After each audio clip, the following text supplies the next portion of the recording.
సంగారెడ్డి జిల్లా జహీరాబాద్ నియోజకవర్గంలోని హుగ్గెళ్లి చౌరస్తాల్లో బసవేశ్వరుడి విగ్రహాన్ని శుక్రవారం సీఎం ఆవిష్కరించారు. ఈ సందర్భంగా మాట్లాడుతూ రాహుల్ గాంధీ 150 రోజుల పాటు 4000 కిలోమీటర్లు పాదయాత్ర చేశారు.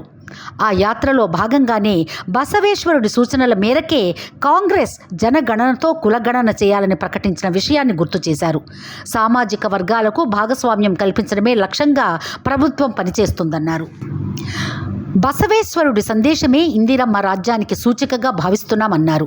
వారి సందేశాన్ని తీసుకుని సామాజిక న్యాయం అందిస్తున్నామని, భవిష్యత్తులో కూడా ఇదే స్ఫూర్తితో ముందుకు సాగుతామని రేవంత్ రెడ్డి అన్నారు. కార్యక్రమంలో మంత్రులు దామోదర రాజనరసింహ, కొండా సురేఖ, ఎంపీ సురేష్ షెట్కార్ పాల్గొన్నారు.